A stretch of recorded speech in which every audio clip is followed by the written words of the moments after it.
my name is Laura and welcome to my channel, Boundless Books. That's right, YouTube, I didn't disappear, I'm still here.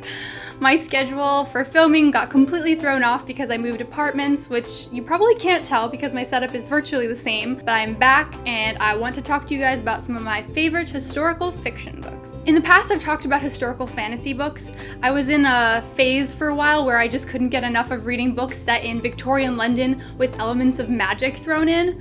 But today, I want to take a little bit of a departure from fantasy and talk about just plain old historical fiction books. In fact, one of my all-time favorite books is a historical fiction novel. So I really need to give this whole genre a bit more love on this channel. The first book that I want to talk about is a book that's been around for a while, but it's excellent and I think everyone should read it if they're a fan of historical fiction, and that is The Far Pavilions by M.M.K. Now this novel is long, but I love it, and so much in fact that I actually have read it so many times that the spine deteriorated and now it is in 2 parts, but yeah, this is definitely a single book. I probably should buy a new copy of it.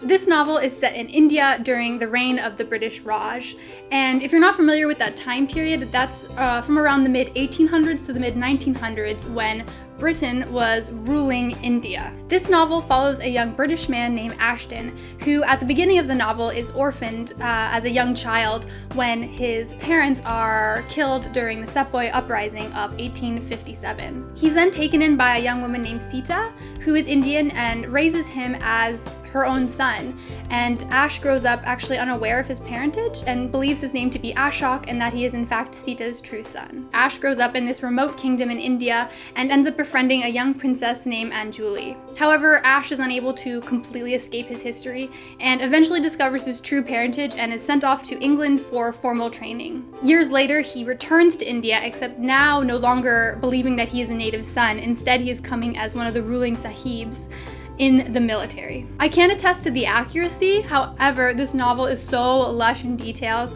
and it does such a good job of sort of painting the landscape and talking about the different languages and cultures. The novel also has a wonderful forbidden love story that definitely keeps you hooked and reading up until very late in the night. I can attest to that. It's such a good book, definitely worth getting through all 1,000 some pages. Overall, I'd have to give this book a 5 out of 5 stars. It's kind of everything that I look for in a historical fiction novel. Lots of rich period detail, teaches me a bit more about a culture that I might not know enough about, and also has really compelling characters and storyline to it. The next book that I want to talk to you guys about is another extremely long novel, but I promise not all the books on this list are over 1,000 pages in length. And it is The Instance of the Finger Post by Ian Pearce. So this novel is set in England during the Age of Enlightenment, shortly after the restoration of the English monarchy around 1663, and it is a murder mystery told in many parts. At the center of the plot is the death of a man named Robert Grove, and over the course of the novel, the narration switches between various characters, including some real historical figures, including mathematician John Wallis. And as the narration switches, each character goes about recounting their recollection of the events leading up to the murder, of the actual murder itself, and the fallout of the murder. And as the narration switches, the reader starts to realize that the truth is far more complicated and contradictory than it initially appears to be, and that many of the characters are in fact lying, or at least heavily doctoring the truth to fit their worldview. That narrative structure is really what caused this book to stick with me. Also, it is full of just really grimy details about London and just a lot of the beliefs that were starting to bubble up and be circulated during this time. This was a time when the scientific method was starting to grab hold, and a lot of the new scientific advancements were debunking widely held religious beliefs at the time. Overall, I would give this book a 4.5 out of 5 stars. It's probably not for everyone, it's quite dense, it's very long, however, it is chock full of extremely interesting details, explores a lot of the thinking of the time, and it also has lots of unreliable narrators, and I really just can't get enough of stories with unreliable narrators. It really just makes you question everything that is on that page.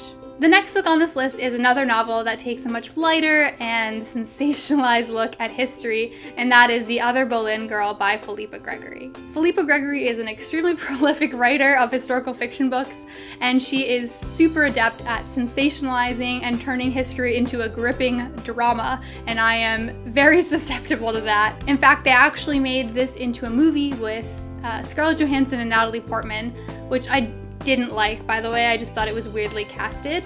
But I love this book, so I'm just gonna forget that movie existed. So this novel, which takes quite a few liberties with the history, follows Mary Boleyn as she grows to womanhood in the shadow of her sister Anne Boleyn, compelled by the ambitions of her family. Throughout the course of the novel, Mary's position in the court changes drastically, and she becomes very disenchanted with politics and with the machinations of her family, and really longs to carve out a life of her own. Overall, I'd give this book a 4 out of 5 stars. It's definitely not the most historically accurate book on this list, but it's very fun to read, and I love the character of Mary in this book, and there's kind of a sweet romance that's thrown in later in the novel. Next on this list is Nefertiti by Michelle Moran. Structurally, this novel is very similar to the other Boleyn Girl in that it follows two historical sisters, and in this case, it is Nefertiti and her sister, whose name I'm going to butcher so horribly, Mutmojidmet, who is called Mutni for most of the novel, so let's just go with that because I can actually say it. Similar to the Boleyns, Mutni and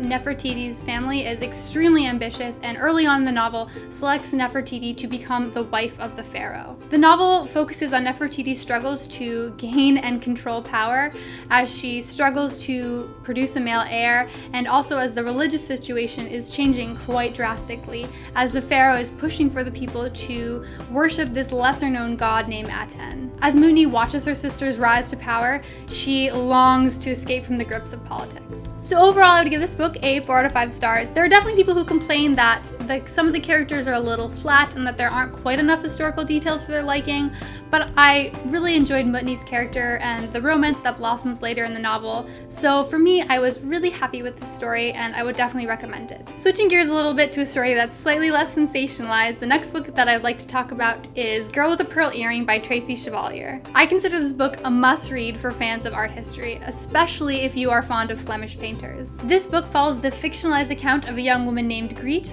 who was a servant in the house of the great painter Vermeer and the source of inspiration for one of his most famous paintings. This book delves not only into the dirt and grime of 17th century Holland, but also the complex and somewhat magical process of making paint and painting. A large part of the novel really focuses in on the process by which a lot of the different paint colors are made, and I just found that fascinating to read about. The novel also focuses on Griet's intellectual and sexual awakening as she becomes captivated by Vermeer and everything surrounding him. Overall, I'd give this book a 4.5 out of 5 stars. It's just beautifully written, and some of the details that the author goes into about Vermeer's process and his paintings is just really magical.